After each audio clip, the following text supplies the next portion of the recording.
तो दोस्तों, अब हम पहुंच चुके हैं शेखर एक जीवनी के उस आखिरी पड़ाव पर जहां कहानी केवल शेखर की नहीं रह जाती।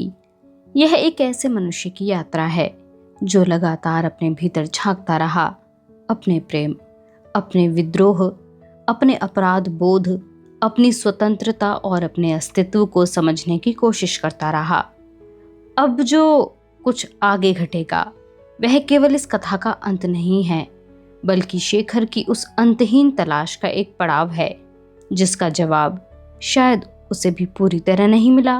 तो आइए बिना किसी और भूमिका के सुनते हैं शेखर एक जीवनी का अंतिम भाग, और अंत तक हमारे साथ रहिएगा क्योंकि कुछ कहानियां समाप्त होने के बाद भी हमारे भीतर चलती रहती हैं।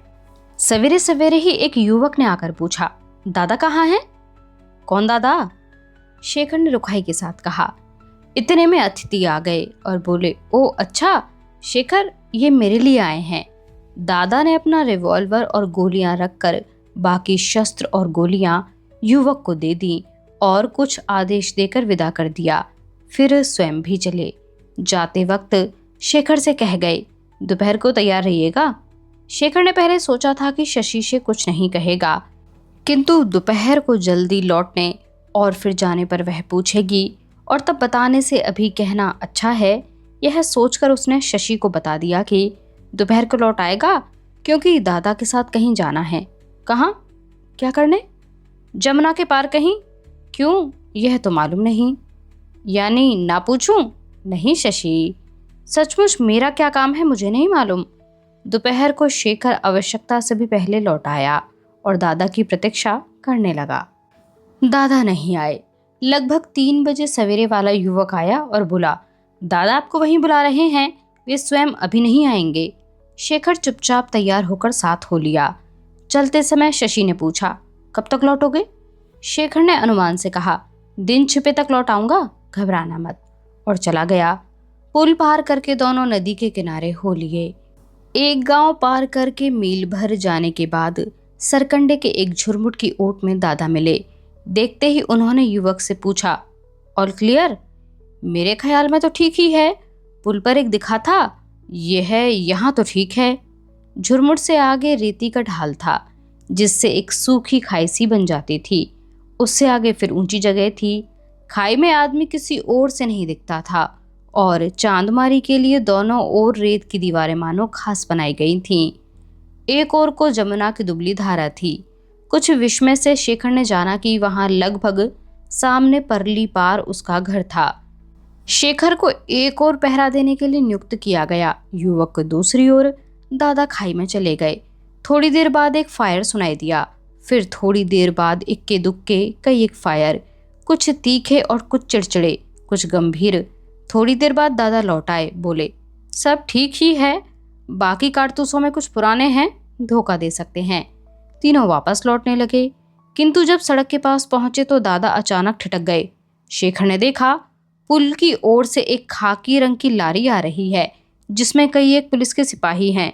लारी रुकी नहीं, धीमी चाल से शहादरे की ओर बढ़ती रही, किंतु दादा ने कहा, मामला कुछ गड़बड़ दिखता है, और थोड़ा चक्कर सा काटकर वापस वीरान की ओर लौट चले। शेखर और तीसरा युवक भी पीछे पीछे मुड़ गए। वीरान के एक और रास्ता था, दादा ने उसी को पकड़ा। यह कहाँ जाता है? कहीं बस्ती की ओर ही जाता होगा, शाम तक यहाँ थोड़े ही बैठा जा सकता है। शेखर ने पूछना चाहा कि शाम तक बैठना क्यों है और उसके बाद क्या होगा, पर सब बात दादा पर छोड़कर चुप रहा। लगभग 3 मील जाकर एक गांव आया। तब सूर्यास्त में कहीं अधिक देर नहीं थी, इसलिए दादा ने गांव में जाना व्यर्थ समझा और एक बगल हो लिए। शेखर, तैरना जानते हो? हाँ थोड़ा बहुत। क्यों? यहीं कहीं से जमुना पार की जाएगी, पुल से खतरा है। अच्छा, आजकल पानी तो ज्यादा नहीं होगा, शायद तैरने की जरूरत ना पड़े, तब तो अच्छा है, पर अगर पड़ जाए तो? और इन चीजों को भी तो पानी से बचाना है ना, पर वह मैं कर लूंगा। मुझे हाथ उठाकर तैरने का अभ्यास है। नदी कितनी दूर होगी? मील भर तो होगी। रास्ते से 2 मील। रास्ते से क्यों? यहाँ से सीधे निकल चलेंगे, बीच में नाला से दिखता है, कीचड़ होगा। प्रश्नात्मक हूं कहकर दादा मुड़े और एक खेत की बगल से चलने लगे।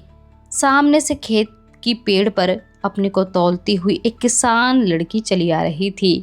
सिर पर उसके गट्ठर था जिसको संभालने के लिए एक बांह उठी थी, पर गट्ठर को छूती नहीं थी, उसकी चाल के साथ साथ झूलती जाती थी। लड़की धीरे धीरे कुछ गुनगुना भी रही थी। दादा ने क्षण भर रुककर पूछा, जमुना जी कितनी दूर होंगी? लड़की ठिठक गई, ऐ जमुना जी? लौट के फिर के सीधे चले जाओ, एक कोई 1.5 कोस होंगी। इधर कहाँ जा रहे हो? इधर से रास्ता नहीं है ना? शेखर ने पूछा। इधर से काट कर नहीं जा सकते, अगर रास्ता बच जाए। लड़की ने एक बार शेखर की ओर देखा, फिर एक बार धीरे धीरे दादा को सिर से पैर तक, फिर शेखर की ओर उन्मुख होकर बोली, कीचड़ है और बड़े ऊंचे कराड़े हैं, तुम तो चले जाओगे, पर इन फफसनाथ से कैसे चला जाएगा? शेखर स्तब्ध रह गया। दादा शरीर से काफी भारी थे, पर अपनी काया की इतनी स्पष्ट आलोचना उन्होंने कभी सुनी थी या नहीं मालूम। कटाक्ष को मुस्कुराकर स्वीकार करते हुए उन्होंने कहा, बिटिया वक्त करा लेता है, देखें और आगे बढ़े। लड़की ने आगे जाते हुए कहा, फंस जाओगे? और मानो उनकी उस परिस्थिति की कल्पना करते हुए हंस पड़ी। तीनों नाले की ओर उतरे। जब रेती नरम हो चली तब जूते उतारकर उन्होंने हाथ में पकड़ लिए और चुपचाप बढ़ने लगे। कीचड़ सचमुच दलदल से कम नहीं थी। सूर्य अस्त हो गया था। सामने वाले का ऊंचा करारा धीमा सा दिख रहा था और सांझ की हवा से झाऊ सरसरा उठे थे। जब करारा बिल्कुल सामने आ गया तब दादा ने सोचते हुए कहा, 60 मील का पैड़ा मैंने किया है।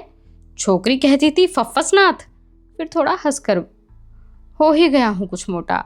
और मानो लड़की द्वारा लगाए लांछन का प्रतिवाद करने के लिए सबसे पहले ऊपर चढ़ने लगे। ऊपर से जमुना दिखने लगी, पार बत्तियां जल रही थीं। शेखर का मन एकाएक शशि के लिए अत्यंत चिंतित हो उठा। नदी पार करके भी कम से कम 2 मील लौटना होगा। जब दादा ने कहा, शेखर मैं जरा एक जगह होता हुआ आऊंगा, और उसे अनुमति दे दी कि वह सीधा घर लौट जाए, तब शेखर प्रसन्न ही नहीं कृतज्ञ सा हो आया, क्योंकि अब वह तेजी से लौटकर चल सकेगा और किसी के आने से पहले शशि से क्षमा भी मांग सकेगा। सिर झुकाए हुए बड़ी तेज गति से चलने लगा। बीच बीच में एकांत सड़क देखकर थोड़ा दौड़ लेता और फिर चलने लगता। एकाएक अपने घर के चौखटे पर पैर रखते ही उसने सिर ऊपर उठाया, क्योंकि अंधेरे में कोई निश्चल खड़ा था। शशि? आंचल हाथ से उठाए हुए उसने नाक और मुंह ढक रखा था, केवल आंखें खुली थीं। शेखर का हृदय धक से हो गया। बिना एक शब्द बोले उसने एक बांह से शशि को घेर लिया और लगभग धकेलता खींचता हुआ भीतर ले गया। शशि का शरीर शीत से कांप रहा था। जब वह उसे खाट पर बिठाने लगा तब उसे लगा कि शशि की आंखों से 2 बूंदें गिरी हैं। घर में बत्ती नहीं जली थी। उसने लज्जित, चिंतित और स्नेह भरे स्वर में कहा, शशि? इतना पर्याप्त था। शशि ने टूटती हुई आवाज में कहा, आ गए तुम?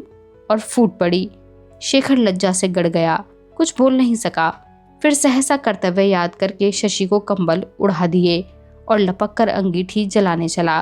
कोयलों को जल्दी भड़काने के लिए जोरों से फूंकता हुआ वह शशि के सिसकने का धीमा स्वर सुनता रहा। वह स्वर उसके भीतर बहुत गहरे में कहीं भौंडी छुरी की तरह चुभता रहा। जब आग कुछ सुलग गई तब वह अंगीठी लेकर शशि के कमरे में पहुंचा। अंगीठी रखकर शशि को धीरे धीरे लिटाने का प्रयत्न करते हुए बोला, बच्चे सर्दी क्यों लगा ली? इतनी फिक्र काहे की थी? शशि शरीर कड़ा करके बैठी रही। कंधे से उसका हाथ परे धकेलते हुए बोली, हटो। शेखर अप्रतिभ कुछ देर तक खड़ा रहा। फिर उसने दोबारा कहा, शशि बच्चे लेटकर कंबल ओढ़ लो, मेरे अपराध की सजा अपने को क्यों देती हो? शशि कुछ बोली नहीं, हिली नहीं। शेखर हताश सा खड़ा रहा। थोड़ी देर बाद शशि एक लंबी सांस लेकर अपने आप लेट गई, हाथ पांव सिकोड़कर स्थिर आंखों से अंगीठी के कोयलों की ओर देखती हुई। शशि, मैंने जानबूझकर देर नहीं की, बहुत दूर से नदी पार करके यहाँ आना पड़ा, इसलिए देर लग गई। वही आंखें गड़ाए हुए, क्यों, क्या हुआ था? कुछ नहीं, हम लोग लौटने लगे तो पुलिस की लारी देखकर दादा ने कहा पुल पर से नहीं जाएंगे। तब 5-6 मील भटक कर नदी पार करके आए। गए क्या करने थे? शेखर चुप रहा। थोड़ी देर बाद शशि बोली, चलो लौट तो आए। क्यों शशि, तुम इतना घबरा क्यों गई? आग की ओर देखते देखते शशि ने फीकी हंसी हंस दी। घबरा क्यों गई? तुम्हें क्या मालूम घबराना क्या होता है? मैं तो समझी थी कि अब तुम नहीं आओगे। क्यों शशि, ऐसी क्या बात थी भला? शशि ने जैसे अपने भीतर की ओर देखते हुए सोचते से स्वर में कहा, तुम पार गए थे, यह मुझे मालूम था। पीछे मैं बाहर खड़ी थी तो मुझे लगा पार कहीं से गोलियां चलने की आवाज आ रही है। तुम्हारे बारे में विशेष कभी नहीं डरती। मुझे लगता है कि तुम्हारा अनिष्ट कुछ होगा तो अपने आप जान जाऊंगी, पर आज न जाने क्यों मैंने समझा कि अब तुम्हें नहीं देखूंगी कि तुम अब गए, शायद इसलिए कि अब मैं ही जा रही हूं। क्या शशि?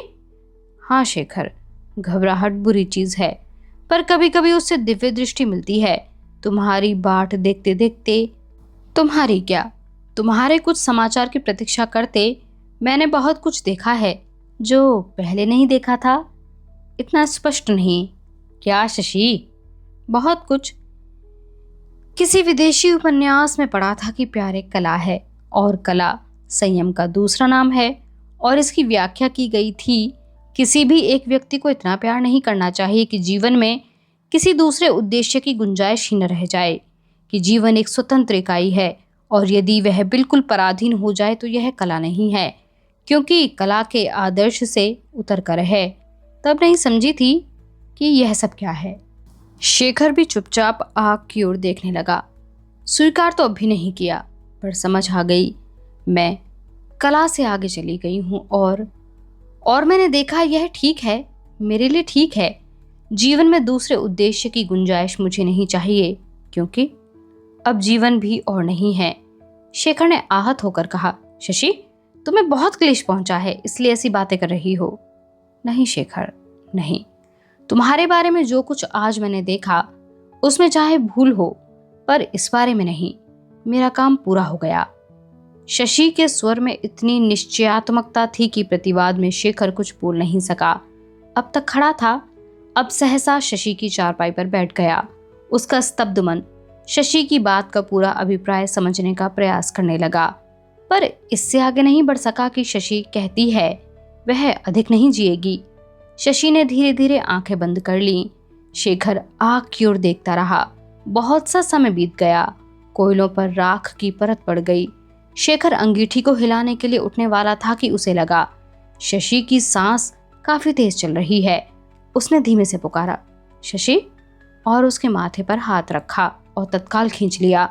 शशि को ज्वर हो आया था। शशि ने कहा, अभी चल रहा मालूम होता है। शेखर ने एक कंबल अपने बिस्तर से लाकर और उड़ा दिया, अंगीठी में आग भड़का दी और फिर कमरे में टहलने लगा। एक बार सूचनात्मक खड़का करके उखड़ाए हुए किवाड़ खोलकर दादा घर में आ गए। शेखर शशि के कमरे से निकलकर स्वागत करने बढ़ा और एक साथ ही आतिथ्य के अनेक दायित्व उसे याद आ गए। पर दादा ने कहा, यह लो, तुम दोनों के लिए खाना बाजार से लेता आया हूँ, बहुत देर हो गई थी। शेखर कृतज्ञ भाव से चुप रह गया। शशि जी की तबीयत ठीक है? नहीं, उन्हें ज्वर है। दादा शेखर के कमरे में जाकर सामान आदि रखने लगे। शेखर तश्तरियां लेने बढ़ा। दादा ने बताया कि वह तड़के वहां से चले जाएंगे। दिन निकलने से पहले दिल्ली से बाहर चले जाएंगे और किसी छोटे से स्टेशन से गाड़ी पर सवार हो जाएंगे। उनके जाते समय शेखर के जागने की जरूरत नहीं है। वे चुपचाप चले जाएंगे। फिर कभी मिलना होगा तो अच्छा, नहीं तो फिर जैसा हो। जब सोने का उपक्रम करके वह नियमित सांसें लेने लगे, तब शेखर चुपके से बाहर आया और शशि के कमरे में गया। शशि का माथा छूकर देखा, ज्वर था। शशि सोई नहीं थी, शिथिल पड़ी थी। थोड़ी देर उसका माथा सहलाकर वह फिर बाहर आया। अंगीठी में कुछ और कोयले डालकर आंच भड़काकर शशि के कमरे में रख दी। सिरहाने के पास चौकी पर पानी रखा। शशि से धीरे से कहा, शशि, कुछ जरूरत हो तो मुझे बुला लेना, यूं ही उठना मत। और क्षण भर अनिश्चित खड़ा रहकर अपने कमरे में जाकर लेट गया। उसे लगा कि उसे रात भर नींद नहीं आएगी। वह सोचता रहेगा, पर न जाने कब दिन की भटकन की प्रतिक्रिया ने उसे धर दबाया और वह सो गया। जब जागा तो हड़बड़ा कर दादा के सिरहाने पड़ी रेडियम घड़ी देखी। 4 बज रहे थे। वह रात का सबसे ठंडा समय होता है। यह सोचकर वह अंगीठी में फिर से आग जलाकर शशि के कमरे में रखने के विचार से उठा तो देखा वहां लैंप का तीखा प्रकाश है। यद्यपि वह बत्ती धीमी कर आया था, लपक कर वहां पहुंचा तो देखा शशि एक कोहनी पर शरीर साधे लेटी लेटी लिख रही है। लिखती रही है और वह मानो थक कर सिर झुकाकर विश्राम कर रही है। कलम अभी उसके हाथ में है। पहली प्रवृत्ति हुई कि पढ़े क्या लिख रही है, किंतु इसे दबाकर वह शशि को आराम से लिटाने के लिए आगे बढ़ा तो वह उठ बैठी होकर उसने थकी हुई बाहों को सीधा किया और कागज उठाने लगी। शेखर ने गहरे उपालब्ध के स्वर में कहा, शशि सहज भाव से बोली, बस अब तो लिख चुकी। पर शेखर के मुंह का पीड़ित भाव देखकर कुछ लज्जित सी हो गई। और यह लिखना जरूरी हो गया था। अब और कुछ शैतानी नहीं करूंगी शेखर, मैं अब बड़ी आज्ञाकारिणी हो गई हूं। अब तो निरस्त भाव से शेखर ने अंगीठी उठाई और जलाने ले चला। खड़के से दादा जाग गए, उठकर बाहर आए और बोले, मैं तो चुपचाप खिसकने वाला था, आप मुझसे पहले जाग गए। शेखर अभी अंगीठी सुलगा ही रहा था कि वे हाथ मुंह धोकर तैयार हो गए। अच्छा शेखर, मैं तो अब चला, फिर कहीं मिलना अवश्य होगा। हमें तुम्हें अभी बहुत कुछ करना है। तनिक हंसकर, शशि जी से मेरा प्रणाम कहना, उनका मैं कृतज्ञ हूँ। हालांकि कृतज्ञता से मैंने कष्ट ही कष्ट दिया है। अच्छा। जल्दी से काले हाथ धोकर शेखर उन्हें द्वार तक पहुंचाने आया, पर विदाई लेने के अभ्यस्त दादा रुके नहीं। एक भागती मुस्कान देकर उसे चले गए। शेखर ने धीरे धीरे द्वार बंद कर दिया, लौट कर अंगीठी उठाई और फूंकता हुआ शशि के कमरे की ओर चला। अंगीठी रखकर कमरे का द्वार भी उसने उड़का दिया। केवल खिड़की किंचित खुलती रह गई। फिर मानो वह सोचने सा लगा कि अब क्या करे। शशि हिली। अपने शरीर को ढीला छोड़कर और फैलाकर उसने एक लंबी सांस ली, कंबल ठोड़ी तक खींच लिया और शेखर की ओर देखने लगी। शेखर ने पूछा, शशि तुम आराम से हो? इस वक्त ठंड बढ़ जाती है। अंगीठी? और रुक गया। शशि सुन नहीं रही थी। उसकी खोई खोई सी मुद्रा एक हल्की मुस्कान में घुल गई थी और उसने आंखें मूंद ली थी। शेखर चुपचाप उसका मुंह देखने लगा। एकाएक शशि ने आंखें खोली, स्थिर दृष्टि शेखर पर टिकाई और देखती रही। उसकी दीर्घ भेदकता के आगे शेखर का अंतर उद्वेलित हो उठा। उसने देख कुछ परम सत्य, सीमातीत परिव्यास। शेखर, यहाँ आओ। शेखर बढ़कर चारपाई के पास आ गया। मेरे पास बैठ जाओ। किसी अज्ञात भावना से प्रेरित शेखर बढ़कर शशि के पैताने बैठ गया। शशि इतनी दूर लोकातीत स्वप्न में अशरीरी लग रही थी, मानो छूने से वायु में घुल जाएगी। नहीं, कौन सा रहस्य उसके सर में बोलता है? वह नहीं, पास आओ। मंत्र चालित शेखर आगे सरक आता है। तब बिना एक शब्द और कहे शशि अपनी ठोड़ी उठाती है। उसकी आंखें अर्धनिमीलित हैं और होठ अधखुले। वह निश्चल मुद्रा, बोलती नहीं। क्षणभर शेखर कुछ नहीं समझता। फिर एक बाढ़ उसके भीतर उमड़ आती है और वह उन उठे हुए अर्धमुकुलित होठों की ओर झुकता है। झुकते झुकते उसकी आप्लावनकारी आतुरता ही उसे संयत कर देती है। एक वत्सल कोमलता उसमें जागती है कि बेले के अधखिले संपुट को स्निग्धतम स्पर्श से ही छूना चाहिए, और होठों के निकट पहुंचते पहुंचते वह ग्रीवा कुछ मोड़कर अपना कर्णमूल शशि के होठों से छुआ देता है। होठ तब तो हैं ज्वर से। उस रोमिल स्पर्श से एक सिहरन सी उसके माथे में दौड़ जाती है। तब चेतना की एक नई लहर से बाधित वह फिर झुकता है और शशि के स्निग्ध स्तब्ध किंतु बेझिझक होठ चूम लेता है। निर्द्वंद वरद दीर्घ चुंबन। शशि ने गहरी सांस ली और आंखें बंद कर लीं। शेखर विमूढ़ और निश्चल नीरव सांस लेता हुआ बैठा रहा। नीरवता में वह अपना नाड़ी स्पंदन सुनने लगा।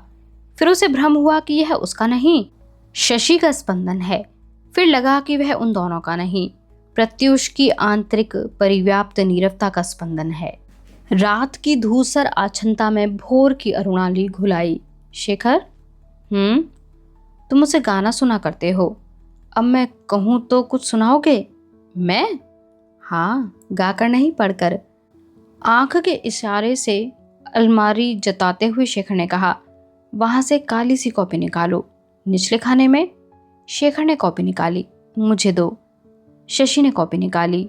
एक हाथ और ठोड़ी के सहारे कुछ पन्ने उलटकर एक स्थल चुना और कहा, लो यहां से। शेखर ने विस्मय से कॉपी ले ली। उसमें शशि के अक्षरों में कविताएं नकल की हुई थीं, अंग्रेजी, हिंदी, बांग्ला। और मत देखो, पढ़ो। शेखर पढ़ने को हुआ, आधी पंक्ति पढ़कर रुक गया, फिर एक बार शशि के चेहरे की ओर देखकर धीरे धीरे पढ़ने लगा।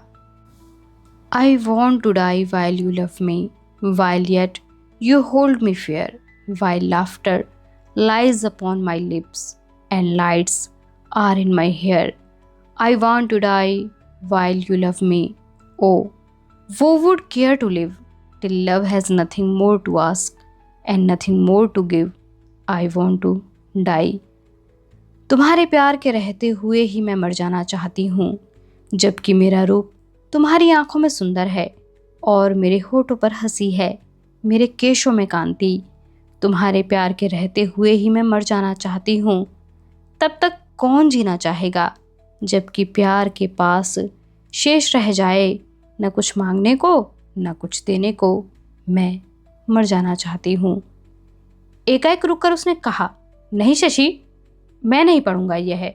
और कविता की टेक का और शशि के उस समय उसे पढ़वाने का गूढ़तर गुरुतर अभिप्राय उसकी आत्मा में बैठ गया। I want to die while you love मी।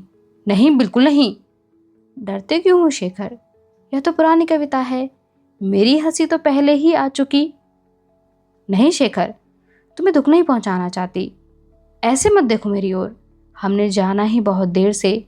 मैंने तो कल रात में, कल शाम को, जब तुम जमुना पार गए थे। शेखर ने कॉपी बंद कर दी। उसे एक ओर रखकर हाथ बढ़ाकर शशि के दोनों हाथ कसकर पकड़ लिए।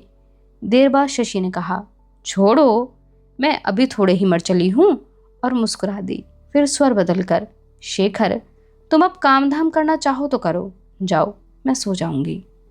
शेखर ने आंख उठाकर दिन की ओर देखा। कहना चाहा कि मुझे अब कोई काम नहीं है। सोचा कि सो सके तो शशि के लिए हितकर है, और चुपचाप उठकर बाहर आ गया। यद्यपि उसका निश्चय था कि वह आज कारखाने नहीं जाएगा।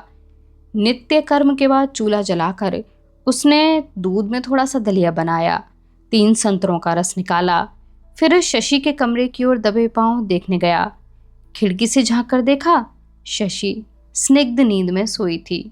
शशि ने वह कविता क्यों उस समय उससे पढ़वाई? I want to die while you love me. Shashi निरी भावुकता की बातें तो नहीं किया करती। तब क्या वह संदेश है कि केवल संभावना है, कि भावना है, प्यार के प्रति कृतज्ञता की पूर्व सूचना है?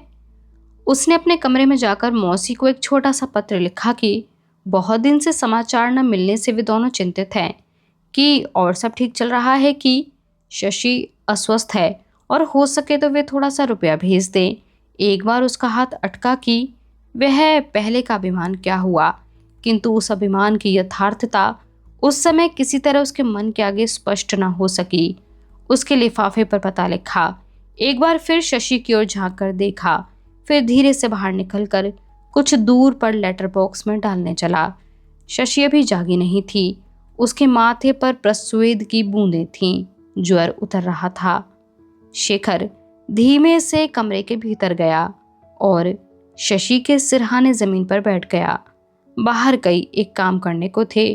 कमरे में कोई काम नहीं था जब तक शशि सो रही थी, किंतु शेखर को उस सोए हुए चेहरे से तत्काल ही बहुत कुछ कहना था। यह क्यों है कि जीवन के तीव्रतम इन दिनों में स्मृति में मैं बार बार दुविधा में पड़ जाता हूँ कि सचमुच हुआ और क्या हुआ नहीं। केवल सोचता गया। बाहरी और भीतरी जीवन ऐसे उलझ गए हैं कि उनको अलग अलग नहीं कर पाता। शायद आंतरिक जीवन का दबाव इतना तीव्र हो गया कि वह बाह्य की भौतिक सीमाएं तोड़ तोड़ कर फूटा पड़ता है। न होकर भी तीव्रतर सत्य था, यथार्थ है। सुनो शशि, मुझे तुमसे कुछ कहना है। तुम जागो नहीं, सोई रहो।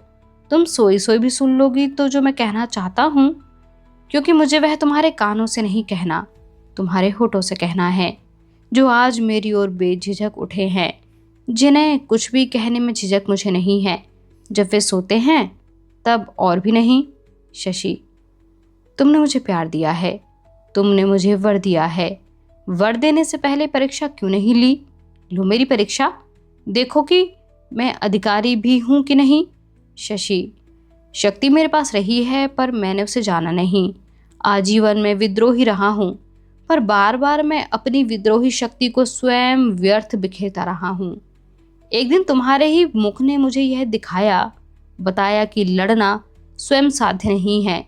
लड़ने के लिए लड़ना निष्परिणाम है कि विद्रोह किसी के विरुद्ध होना चाहिए। ईश्वर, समाज, रोग, मृत्यु, माता पिता, अपना पराया प्यार, कुछ भी हो जिसके विरुद्ध विद्रोह किया जा सके। तब मेरे विद्रोह की धार मिली, वह विरुद्ध हुआ, मैं प्रतिद्वंदी हुआ। किंतु वह आधा ज्ञान था, इसलिए मेरा विद्रोह भी आधा था। फिर तुम्ही ने सिखाया कि विरुद्ध लड़ना ही पर्याप्त नहीं है। मैंने देखा सर्वत्र कलुष है, हरास है, पतन है, कि एक अकेला समाज ही नहीं, जीवन आमूल दूषित है। ईश्वर, मानव, सब कुछ आमूल दूषित और सड़ा हुआ। विरुद्ध लड़ने के लिए कुछ भी नहीं है, यह सब कुछ है, जो कि एक ही बात है। मिट्टी को काटा जा सकता है पर दलदल को नहीं, उसमें धंसना ही धंसना है। किसी के विरुद्ध लड़ना पर्याप्त नहीं है, किसी के लिए लड़ना भी जरूरी है। किसी के लिए लड़ना, किंतु किसके? जब सभी को सड़ा है तो क्या है जिसके लिए लड़ा जाए? तब तुमने क्या निश्चय किया शेखर? मुझे आवश्यकता नहीं पड़ी, फिर तुम आ गई, तुम मेरे जीवन में चली आई। मैं नहीं जानता था कि किसके लिए लड़ूं, पर तुम मेरे पास थी, तुम्हारे लिए मैं लड़ने लगा या उद्योग करने लगा लड़ने का। शशि, मैं निरंतर संघर्ष करता आया हूँ, तुमसे भी लड़ता आया हूँ, पर अब स्वीकार करता हूँ कि मैंने तुम्हें प्यार किया है।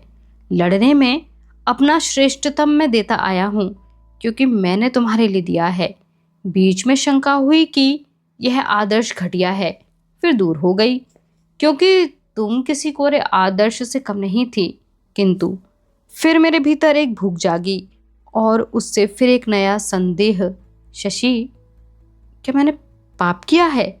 शेखर, मैंने सदा तुम्हें प्यार किया है, पाप मैंने नहीं किया। दो असंबद्ध वाक्य। इसका अभिप्राय धीरे धीरे ही शेखर के प्राणों में उतरा, क्योंकि जब वह पूर्ण रूपेण उतर आया तब। और शशि, अब जब मैंने लड़ने के लिए साध्य पा लिया तो शशि, क्या तुम सचमुच चली जाओगी शशि?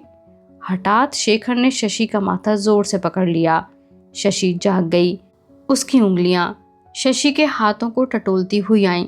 शशि, क्या तुम सचमुच चली जाओगी? क्या मेरे जीवन में कभी कुछ सार नहीं होगा? शशि ने उसके हाथ को थपकते हुए कहा, होगा शेखर, है, मेरे बाद भी होगा। तुम नहीं हारोगे, कभी नहीं हारोगे, मेरे लिए शेखर, मेरे लिए। मैं जानता हूँ शशि, रुकना मेरे लिए नहीं है, तुमने मुझे दिया नहीं, पर चलूंगा कैसे मैं नहीं जानता। मुझे नहीं दिखता किसके लिए, या कि तुम्हारे लिए ही होना, मेरे बिना देखे, बिना जाने किसी तरह तुम्हारे लिए, तुम्हारे ही लिए शशि। शशि का माथा शीतल, चेहरा स्निग्ध और प्रशांत, इतना शांत, इतना स्तब्ध कि शेखर आतंकित भर आए स्वर में। शशि, तुम चली गई? फिर अपने प्रश्न की मूर्खता पर लज्जित चकित, पर शशि नहीं चौंकती। उसकी उंगलियां शेखर के हाथों पर फिर आती हैं। क्या वातावरण बदल गया है? क्या धूप छां के कारण भ्रम होता है? क्यों शशि के माथे पर हल्की हल्की छायाएं थिरक कर दौड़ चली जाती हैं, जबकि उसकी अंजिब आंखें बिल्कुल स्वच्छ हैं और उसके होठ निश्चल स्निग्ध? क्यों उसके बाएं हाथ की उंगलियां कभी कभी छाती पर पड़ी पड़ी ही सिकुड़ सी जाती हैं, जबकि वक्ष की गति नियमित है? शशि, दर्द होता है? आंखों की झपक की नहीं, किंतु क्यों उसके हाथ के नीचे शशि के शीतल माथे पर बल आते आते रह जाते हैं? क्यों उसे लगता है कि शशि कांप सी रही है? बताओ शशि, क्या होता है?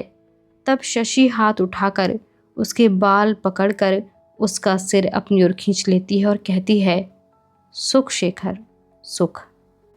दिन, दोपहर, सांझ, रात, सवेरा दिन, दोपहर, सांझ, रात, प्रत्युष, ज्वर, प्रवेद, क्लांति, स्निग्ध ताप, कपकपी, ज्वर, स्नेह, शथल हाथ, ज्वर, प्रवेद, शैथिल्य, होलियों की हवाएं, स्निग्ध शीतल, अनवरत पतझार, झिटपुट रुई के गोले से सफेद बादल आवारे, निश्चिंत, निर्मोही, धूल धूसर चक्रवात, डॉक्टर, राख भरी चिलमिली, चाट और बोतलें, फलों का रस, मौसी की ओर से गौरा के हाथ की लिखी हुई चिट्ठी।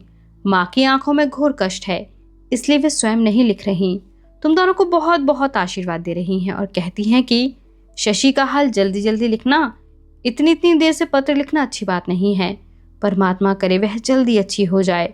100 रुपये भेजा है। फिर गौरा का अपनी ओर से, मौसी कहती थी कि रुपया मनी ऑर्डर से भेज दूं, पर मैं चिट्ठी में नोट डालकर रजिस्ट्री से भेज रही हूँ, क्योंकि यहाँ से मनी ऑर्डर शायद तुम न चाहो। शशि के स्वास्थ्य की मुझे बहुत चिंता है। चिंता की बात ना होती तो तुम भला लिखते, मैं सेवा के लिए आ जाऊं। माँ से नहीं पूछा, पर तुम कहोगे तो ज़रूर आ जाऊंगी, चाहे जो हो, सब हाल जल्दी लिखना। गौरा बड़ी समझदार हो गई है। इतनी सी लड़की, हल्ला गुल्ला, मोटरों की दौड़ और घरघराहट, नारे, सफ़ेद टोपियां, लाल कमीज़ें, काला कानून, भगत सिंह को फांसी हो गई, गांधी जी की भिक्षा अस्वीकार, दोपहर, सांझ, रात, और सब असत, मिथ्या भ्रांति, बड़ी दूर की मरीचिका, निकट केवल 2 बड़ी बड़ी स्वास्थ्य सी आंखें, तारे सी तरल झिलमिलाहट जो व्यथा को छिपा लेती है, व्यथा, चिंता, डर। मैं शेखर की कहानी लिख रहा हूँ क्योंकि मुझे उसमें से जीवन के अर्थ के सूत्र पाने हैं, किंतु एक सीमा ऐसी आती है जिससे आगे मैं अपनी और शेखर की दूरी बनाए नहीं रख सकता। उस दिन का भोगने वाला और आज का वृत्तकार दोनों एक हो जाते हैं, क्योंकि अंततः उसके जीवन का अर्थ मेरे ही जीवन का तो अर्थ है, और जो सूत्र मुझे पकड़ने हैं उनके प्रति मैं अनासक्त नहीं हूँ। इसमें इतिहासकार की जय है तो हो, इसलिए मेरे लिए कुछ नहीं है, घटनाओं का अनुक्रम भी कुछ नहीं है। जीवन का अंतिम मान है जीव, हमारे जीवन का मान है यह अद्भुत सृष्टि, मानव, प्राणी, और प्राणी की प्राणवत्ता का मान है उनका प्यार, उसकी अपने आप से बाहर प्रसारित होने की, निछावर होने की शक्ति। कथा का महत्व मेरे लिए नहीं है, जिस चरित्र की कथा कहता हूँ उसी का महत्व है, और इस बात का कि मैं स्वयं जाने से पहले उसका स्वीकार कर सकूं, साक्षी दे जाऊं। अब मैं नहीं रहूंगा तो यही एक स्मारक मैं उसके नाम पर खड़ा कर सकता हूं। अगर उसके जीवन की परिस्थितियां भिन्न नहीं रही होंगी तो उसका भविष्य भी रहा होता। शायद वह एक कुटुंब की अधिष्ठात्री होती और उन सब के जीवन में प्रकट होता वरदान का वह पुनित वत्सल जो एक विशाल आत्मा की देन होता है, पर वह नहीं हुआ। उस विशाल आत्मा की सामर्थ्य को निकट से केवल मैंने देखा, मैंने जो कि उसके टूटने का निमित्त हुआ, किंतु यह साक्षी, यह ज्ञापना अपने अपराध के धोने के लिए नहीं है, प्रायश्चित के लिए नहीं है। उस प्यार में अपराध भी डूब सकते हैं, इतना विशाल था वह। मैं शेखर का अपराध छोटा करके नहीं दिखाता, क्योंकि उसके पीछे शेखर के प्यार की तन्मयता थी, उस शेखर की जो मैं हूँ। चिंता, डर, निश्चय। शशि शायद पहले जान गई थी, किंतु एक दिन एकाएक शेखर ने जान लिया। अनदेखी दिखाना शायद उचित या आवश्यक हो, अनदेखी करना क्षम्य नहीं है। कारखाने जाना उसने कई दिन से छोड़ दिया था, अब उसने शशि के पास से हिलना ही छोड़ दिया। उसी कमरे में अपना बिस्तर ले आया, 2 घंटे रात में और 1-1.5 घंटा दिन में कभी अवसर मिलने पर वह सो लेता, नहीं तो निरंतर शशि के सिरहाने निश्चल बैठा रहता। वह जागती तो उसका माथा या छाती पर पड़ा हुआ हाथ सहलाता रहता, सोने लगती तो सिमट कर अचल हो जाता कि बाधक न हो। अनिश्चित तंद्रा में होती तो एकाएक उसका चेहरा देखा करता, और ऐसे देखने के अवसर क्रमशः बढ़ते जाते थे। या कभी शशि उसे आराम करने को कहती, तो अपनी चारपाई पर औंधा लेटकर, कोहनियां टेक कर और हथेलियों पर ठोड़ी जमाकर उसे देखा करता। रोगी की सेवा एक विज्ञान है, बुद्धि पर आश्रित है, उसमें भावना के लिए स्थान नहीं है। पाश्चात्य सभ्यता से आक्रांत लोग उस भारतीय माँ पर हंसते हैं जो रोगी बच्चे को डॉक्टर के पास नहीं ले जाती, छाती से चिपटा कर रात भर सुन बैठी रहती है। निरा प्रवृत्तिजन्य प्रेम, पशु माता की आहट, शिशु के लिए निर्बुद्धि व्याकुलता। ये वैज्ञानिक शुश्रूषा नहीं है, पर अनिवार्य तो है। कम से कम विज्ञान से अनिवार्य, धमनी के स्पंदन से अनिवार्य। और जहाँ विज्ञान अपनी लाचारी जानता है, वहाँ इस मूल वृत्ति की शक्ति ही एक शक्ति है जो लाचार नहीं है। सबसे पहले मृत्यु भय है, और प्यार के वातावरण से घिरे हुए प्राण को वह भय छू नहीं पाता। डॉक्टर दिन में 2 बार आते, दवा दे जाते या भेज देते। शेखर के दल के 2 युवक बारी बारी से खाना पहुंचा जाते और समाचार पूछ जाते। कभी बाहर के समाचार बता जाते जो शेखर के मन में बैठकर भी न बैठते, क्योंकि वहां उनके लिए स्थान न होता। शेखर बहुत कम बोलता, शशि लगभग बिल्कुल नहीं बोलती। केवल जब तब आंखों से एक आश्वासन का संदेशा शेखर को दे देती। रोगी के प्रत्येक नए आक्रमण के बाद, जब कंपन के बाद ज्वर और ज्वर के बाद प्रस्वेद और शिथिलता का एक चक्र पूरा हो जाता, जब शशि के क्लांत हाथ उसके वक्ष पर पड़े पड़े कांप से जाते, उंगलियां सकुच कर खुल जाती और बंद आंखों पर पलकें सिकुड़कर फिर पूर्ववत हो आती, तब शेखर को ध्यान आता कि शशि को प्रसन्न रखने के लिए और पीड़ा से उसका ध्यान हटाने के लिए कुछ मनोरंजक बातचीत करना आवश्यक है। वह यत्न करता कि कुछ ऐसी बात करे, पर उसका मन सूना हो जाता। मनोरंजक कोई बात ही उसे न सूझती। जब वह टटोल कर शशि का हाथ पकड़ लेता और धीरे से कहता, शशि घबरा मत, मैं तेरे पास हूँ। शशि आंखें खोलकर एक बार उसकी ओर देख लेती। उस दृष्टि में बड़ी हल्की सी हंसती करुणा होती। मैं घबराती हूँ, तू मत डर, मैं तेरे पास हूँ। और इस प्रकार दीप की बाती चुकती जाती, पर शेखर बैठा आलोक को देखता जाता। रात लंबी थी, पर बीत चली थी। अंगीठी बुझ गई थी। शेखर जागता था। शशि ने धीरे से पुकारा, शेखर। शेखर उसकी ओर झुक गया कि शशि की बात वह अच्छी तरह सुन ले, कुछ उसे दोहराना न पड़े। शेखर, अलमारी में चिट्ठी। आशय समझकर शेखर ने अलमारी खोली, निचले खाने में मोड़ कर रखे हुए कई एक पन्ने निकाले और पूछा, यह पत्र कहीं भेजना है या किसी को देना चाहती हो? आंख की झपकी कि हाँ। किसे? मैं भेज दूंगा। आंखें शेखर पर स्थिर, होठ धीरे से खुलते हैं। पढ़ो। न जाने किसे शशि ने पत्र लिखा। क्या पढ़ना उचित है? दुविधा में वह पन्ने खोलता है, अटकते हुए पहली पंक्ति पढ़ता है। क्या शशि ने रामेश्वर को लिखा है? कैसे लिख सकती है कि एक बिजली उसके शरीर में दौड़ जाती है? इतना अंधा वह कैसे हो सका? शशि ने उसे लिखा है शेखर को, शेखर को। उस ज्ञान तक पहुंचकर शेखर रुक गया। उसका हाथ कांपने लगा। आगे न पढ़कर उसने दृष्टि शशि पर टिकाई। नहीं, पीछे नहीं, अभी। एक सांस में शेखर पढ़ गया। इतनी जल्दी पढ़ने से उसका अभिप्राय कम समझ में आया हो सो सही।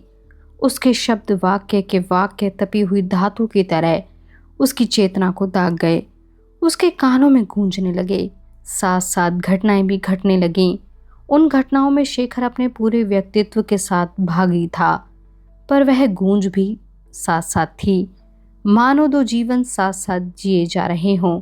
एक तीव्र क्योंकि वह तत्काल का जीवन है, दूसरा तीव्रतर क्योंकि वह तत्क्षण से पिछड़ा हुआ था और उस क्षण को पकड़ लेना चाहता है। तुम कुछ ही घंटों के लिए गए थे, लौट आए, पर इतनी देर में मैंने कितनी बार तुम्हें खोया और पाया, विसर्जन किया और फिर अपने हाथों बना खड़ा किया।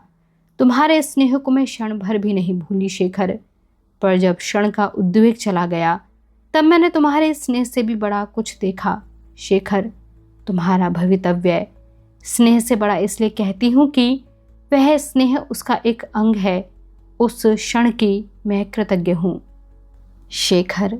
यह पत्र तुम्हें लिख रही हूँ कि तुम मेरे बात पढ़ो। बाद में जब तुम पढ़ोगे तब शायद पूछोगे कि शशि ने यह सब मुझे पहले क्यों न बताया, जब यह इतना तीखा अभिशाप न होता। पर यही ठीक है शेखर, यदि मुझे बहुत जीना होता तब और बात थी।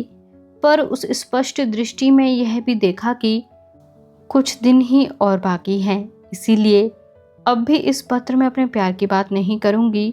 जो चला गया है उसका प्यार केवल वेदना है, और वेदना को चुप रहना चाहिए। केवल तुम्हारे प्यार की बात करूंगी। प्यार कला भी हो सकता है शेखर, वह आदर्श बुरा नहीं है, कल्याणकार है, मैं मानूंगी। पर मेरे लिए कला से भी अधिक अंतरंग जरूरी हो गया था। इसे अहंकार से नहीं कहती, अपनी लाचारी मानती हूँ। कला का आनंद संयत आनंद है। मैंने अपना समूचा व्यक्तित्व, समूचा इह एक ही बार श्रुवा में भरकर उड़ेल दिया। वह संयत नहीं था, इसलिए शायद आनंद भी नहीं हुआ। यद्यपि इतनी बड़ी वेदना हुई कि उसे ट्रेजेडी भी नहीं कह सकती। एक बार मैंने मान से कहा था, क्या मेरे लिए लिख सकते हो? तुमने कहा था कि आदर्श पर्याप्त नहीं है, आदर्शों का एक स्थूल प्रतीक चाहिए, और तब मैं प्रतीक बनने को आखड़ी हुई थी। शेखर, उसमें अहंकार नहीं था, यह दावा नहीं था कि मैं तुम्हारे जीवन का अर्थ और इति हूँ। अपने को अंत मानने का दुस्साहस मैंने नहीं किया। केवल इतना था कि अपना जीवन नष्ट करके, होम कर देकर, राख कर देकर मैंने मांगा था, चाहा था कि वह तुम में फलित हो, तुम में अपनी सिद्धि पाए। तुम हो गए थे प्रतीक मेरे लिए, मेरे अपने जीवन के प्रतीक। हमारे आसपास हहराते हुए वैफल्य और कुंठा और निराशा और खंडन के सागर में मेरे अवस्थान के, मेरे संतरण के प्रतीक। इसलिए मैंने कहा था कि मेरे लिए लिखो, तुम्हारे जीवन में आशा देने के लिए नहीं, तुमसे आशा मांगने के लिए। तुमने मुझे जो दिया वह मैंने कृतज्ञ होकर स्वीकार किया, वर मानकर, अधिकार मानकर नहीं। यह कल्पना मैंने नहीं की कि मैं उसे सदा के लिए बांध रखूंगी। तुम्हारी आवश्यकता मुझे है, क्योंकि मेरा खंडित व्यक्तित्व तुम्हारे द्वारा अभिव्यंजना का मार्ग पाता है, तुम्हारे द्वारा, और तुम्हारे लिए मैं जो स्वप्न देखती हूँ उनके द्वारा। किंतु मैं जानती हूँ, देखती हूँ कि तुम खंडित नहीं हो, और इसलिए मेरा निश्चय है कि जहाँ तक मेरा वश है वह मेरा प्यार नहीं होगा जो तुम्हें बंदी बनाने का प्रयत्न करेगा। शेखर, मेरा तुम पर अगाध स्नेह है, पर मैं चाहती हूँ कि तुम जानो कि मैंने तुम्हें बांधा नहीं, बांधती नहीं, न अब जब मैं हूँ और न पीछे। तुम्हारा अपना भविष्य है शेखर, मेरा भविष्य तुम और तुम केवल थे। उस अपने भविष्य की खोज में यदि शेखर शशि की ओर देखता है, और यह सब अभी तुम्हारे सामने पढ़ना अनिवार्य है, या पर देखता है, उस पत्र से भी कुछ अधिक तात्कालिक शशि की आंखें कह रही हैं। वह उसके बहुत पास चला जाता है। शशि के होठ कुछ कहना चाहते हैं, पर निशब्द हैं। शायद निशब्द ही कुछ कहना चाहते हैं। शेखर उन पर अपने होठ रख देता है और उसका कंपन स्थिर हो जाता है। शेखर शशि की आंखों से आंखें मिलाता है और धीरे धीरे उठता है। जानता है कि शशि की बात उसने सुन ली। चूमे जाने पर की क्षमता उन होठों में शेष थी। उसके बाद और शब्द नहीं, केवल स्नायविक कंपन, जिन्हें मानो वश करने का उद्योग संकल्पना धीरे धीरे व्यर्थ मानकर छोड़ देती है। सब तनाव और खिंचाव और कर्षणों के एक परम शमन में, उस अपने भविष्य की खोज में। यदि तुम्हें मेरी याद आए तो अपने को इसलिए अपराधी मत ठहराना कि मेरे बिना तुम अकेले आगे चल सके, तुम चल सके। यह मेरी पराजय नहीं, मेरी अंतिम विजय होगी। शशि का सारा शरीर निस्पंद जड़ हो गया था, सिवाय आंखों के। कभी एक दिन, एक क्षण के आदर्श माने जाने का सौभाग्य हर किसी को मिल जाता, पर चिरंतन आदर्श कोई नहीं है, न हो सकता है। इसलिए जो अपने प्रिय के प्रति चिरंतन सच्चा है, वह अवश्य किसी आदर्श से च्युत है, और जो आदर्श के प्रति निष्ठावान है, वह अवश्य कभी न कभी प्रिय को झड़ जाने देगा। साधारण मानव और कलाकार, विद्रोही में यही अंतर है। मैं नहीं चाहती कि तुम मानव कम हो शेखर, किंतु अगर तुम में उसकी क्षमता है तो उससे बड़े होने की अनुमति, स्वाधीनता मैं तुम्हें सहर्ष देती हूँ। आंखें शशि की मरी नहीं, उनके भीतर का उदार निर्णय आलोक समिधा चुक गई देखकर अपने भीतर तिरोभूत हो गया। हम दोनों वर्षों से एक भवन बनाते रहे हैं, तुम और मैं, जिसमें न तुम रहोगे न मैं, किंतु हम उसमें नहीं रहेंगे। इसी मात्र से वह कम सुंदर नहीं होगा। इस प्रशांति में सिमटे हुए आलोक में भी क्या क्रंदन है, चित्कार है। स्तब्ध प्राण शेखर का देह यंत्र खिड़की की ओर बढ़ा। खिड़की खुल गई, दिन का प्रकाश भीतर भर आया। शेखर ने मुड़कर देखा, लाल किरणों से घुलकर शशि का चेहरा जीवन के रंग से चमक उठा था। शेखर ठिठका रह गया, स्तब्ध, किसी अतिमानवी अलौकिक परिव्याप्ति के बोध से अप्लावित, किसी अंतर्भव सत्य के उदय कस प्रत्यक्षमाण। सहसा ज्ञान आया, किंतु इससे आगे कहानी नहीं है, अनुक्रम नहीं है। जीवन ने अर्थ खो दिया है, यथार्थता, व्यवस्था, गति, सब कुछ खो दिया है। निरा अस्तित्व, एक क्षण से दूसरे क्षण तक अणुपुंज का बने रहना, वह भी मिट गया है। मैं एक छाया हूँ, एक स्वप्न, एक निराकार आक्रोश, एक वियोग, एक रहस्य, भावना से भावना तक भटकता हुआ एक विचार, हर जगह आग देता हुआ और स्वयं ज्वाला में झुलसता हुआ, जल उठता हुआ, निरंतर उठता हुआ, न बुझता हुआ न मरता हुआ। मृत्यु, तू भी तो छाया है। ग्रस ले इस छाया को, यदि सकत है तुझ में, यदि साहस है, मशाल को तोड़ दे, कुचल दे, मटिया मेट कर दे। देह मशाल है और उसे एक दिन जलकर मिटना ही है, पर उसकी लौ तो ऊपर उठती है। वह और वह तेरे चंगुल से परे, तुझे चुनौती देती हुई, अक्षय मुक्त, ग्रस उसे, छू उसे, यदि सकत है तुझमें, यदि साहस है। एक युवक आया। लाहौर से दादा ने दस्ती चिट्ठी भेजकर शेखर से अपील की थी कि अगर हो सके तो वह लाहौर आ जाए। दल के कुछ सदस्य जो बंदी थे, कुछ दिनों बाद काले पानी भेजे जाने वाले हैं। यदि स्वाधीनता के आंदोलन को जीवित रखना है तो इस जीवित समाधि से उन्हें बचना आवश्यक है और इस कार्य में शेखर का सहयोग अनिवार्य है। शशि की तबीयत कैसी है वे नहीं जानते, पर वे उसकी देखरेख और चिकित्सा का पूरा प्रबंध करने को तैयार हैं। युवक ने संवेदना के स्वर में कहा, दादा ने चिट्ठी दी तब वे नहीं जानते थे। आपको गहरा आघात पहुंचा है, पर आप चलिए, काम में आपको सांत्वना मिलेगी और काम बड़ी तपस्या का है। यदि शशि बहन होती तो वे जरूर यही कहती। मेरा विश्वास है कि अब भी इससे उनकी आत्मा को शांति मिलेगी। शेखर ने पहले नहीं सुना था, अंतिम वाक्य सुना। चाहा कि एक थप्पड़ जड़ दे इस युवक के मुंह पर, जो इतनी आसानी से बात कर सकता है। फिर कहा केवल इतना ही कि यह सब संभालना होगा और कारखाना। प्रणाम यमुना, प्रणाम पूर्व दिशा, प्रणाम बैसाख के फूले हुए पलाश और बबूल, प्रणाम झाऊ के उदास मरमर और धूल के बगुले, प्रणाम दोपहरों से लाख बार रौंदे हुए रेतीले नदी तट, प्रणाम बही हुई मुट्ठी भर राख। मैं सोचता था कि यदि ऐसा ना होकर वैसा होता और वैसा होता और वैसा होता तो, पर आज सोचता हूं कि नहीं, आज लगभग मांग रहा हूं कि यदि फिर कुछ हो तो ऐसा ही हो। छाया, हम तुम भी ऐसे ही हों, अलग पर सदा सदा एक दूसरे की ओर अग्रसर होने में सचेष्ट, साधारण अभिधा में, गहर पर वास्तव में अखंड विश्वास में बंधे धमनी के एक। छाया तुम्हें भूलने नहीं जाता, तुम साथ चलो, पहले मौसी के पास और गोरा के पास, फिर आगे।